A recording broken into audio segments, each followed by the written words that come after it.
Oats, peas, beans, and barley grows. Oats, peas, beans, and barley grows. Can you and I or anyone know how oats, peas, beans, and barley grows? Good morning. Kasin Hunter here. I just want to do a quick video clip on boiling eggs. Your fresh eggs, if you own chickens, of course you know they're very fresh. The thing is with fresh eggs, they don't peel very well after you hard boil them. So what you want to do is let your eggs sit wash off the outside, wash that bloom off, and then let it sit for like a week or two, and then float it in the water and see if it raises up at all. So let's take a look at that. Now here we have a kettle of eggs. Let's point out some differences for you. This one here, for example, is fresh. That one was taken just a couple days ago. But this one here, if you notice, it's kind of tipping up a little bit. You can still use that, but that's the one where more of the gases have been made in the egg, and it's raising that end of that egg up a little bit. Whereas this one's flat. This one's starting to raise up a little bit. Now these actually have been in the refrigerator for 3 weeks, and they're still pretty darn fresh. But the thing I wanted to really talk to you about is this little thing right here today. This little device right here would be a great thing for you to pick up. It's a Lux egg timer. It has different settings in there. It has a hard setting, a medium setting, and a soft setting. Now here's how it works. You stick this little, it's plastic, but it's heat resistant. You stick that in the middle of your eggs that you're going to boil. Just like that. See that little guy standing up? He's going to be real easy to peel. This one's standing up, this one's standing up. Those are all three going to be real easy to peel. Anyway, you put your little egg timer in there, and then you crank on your heat and let it boil. Now, as it boils, the color will, on the side of this egg timer, will actually creep up to those lines. It'll creep up to the soft, it'll creep up to the medium, and if you let it boil long enough, the color will actually start enclosing in and creep up to the hard section, depending on how you like your eggs, soft, medium, or hard. So I'm going to start these eggs to boiling, and I'll take a peek in there and see what the timer looks like as time goes by.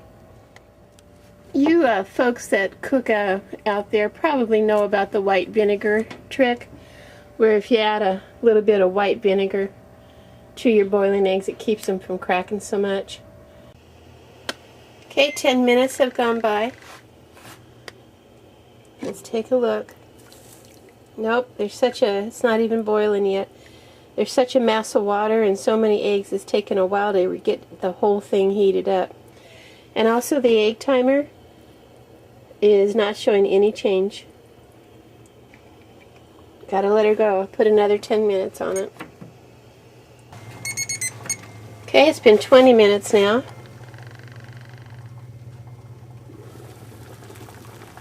Yowza. Now it's bubbling. Yeah. Yep. Okay, if you notice how light it is in the middle, but dark around the outside, that's the color creeping in. So they're past soft, and they're into medium right now. So that would be a little squishy still on the inside. But I really like my eggs hard boiled.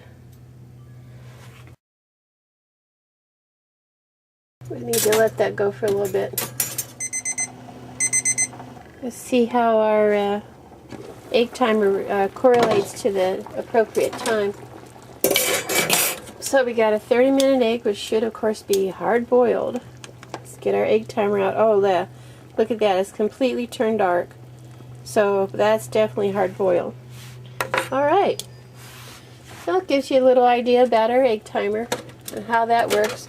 So now you don't have to use your beeper.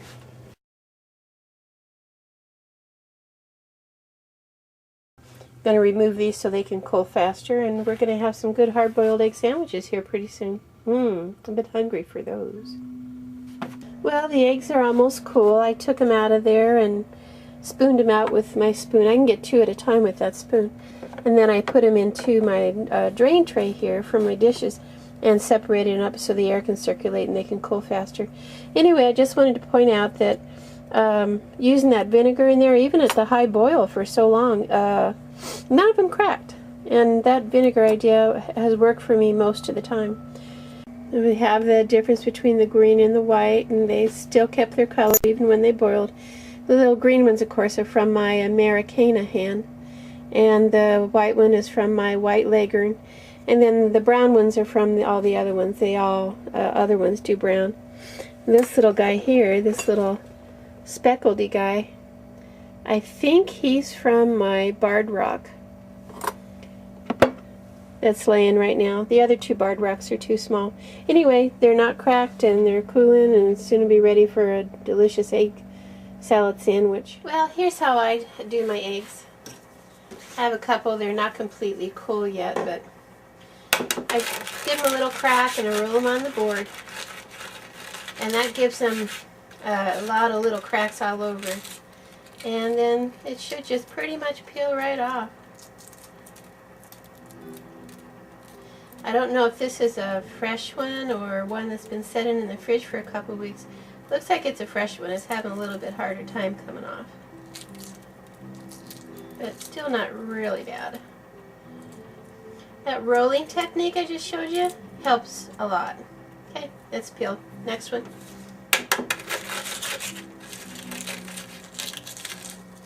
Oh, now this is one that's probably been set in 2 weeks. Look how much easier that came off. I'm glad you're able to see that, because that's the real difference between one that's been allowed to mature for a couple weeks in your fridge and collect some of those gases, and some that haven't been. The ones you want to hard boil later on, you designate them. That one was probably a week old. It came off pretty easy. Stick them, wash them so you get that bloom off of there, and then stick them in your fridge for a couple weeks at least. If you want to test them before you stick them in your boiling water, then put them in a mason jar of water or bowl of water, enough to cover the egg, and see if it lays flat or like that, or if it sits up.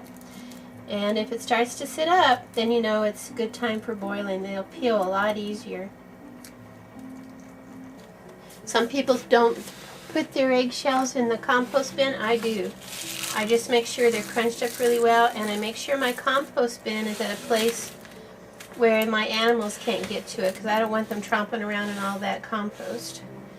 That'll go in the compost pile. It doesn't get wasted. If you watched a few of my videos, you know I like gadgets. I like gadgets that make my life easier. Not just to buy them, but to collect them, but because they really have a function in my life. And I like hard-boiled eggs, so I bought this little hard-boiled egg slicer. It's a silly little thing, costs a buck or two. But you just set your hard-boiled egg that you peeled in there and run this down through. And oh my gosh, look at that. Look at that. It's all peeled in perfect little slices, ready for your sandwich. Here's one of the ways I like my sandwich. Under here I've put some of that dehydrated cheese, or that canned cheese that I froze, and it'll melt down in. I've got these here, which are the actually homemade watermelon rind pickles that are sweet and delicious. That's what's in this jar here. And then on here I have a little bit of apple horseradish, and then I dotted some conventional mustard on top. A little bit of salt and pepper on there, and then just layer your wonderful freshly made hard-boiled egg slices on there. Salt, a little pepper. This is my grandmother's old salt and pepper shaker. I don't even know if they make this anymore.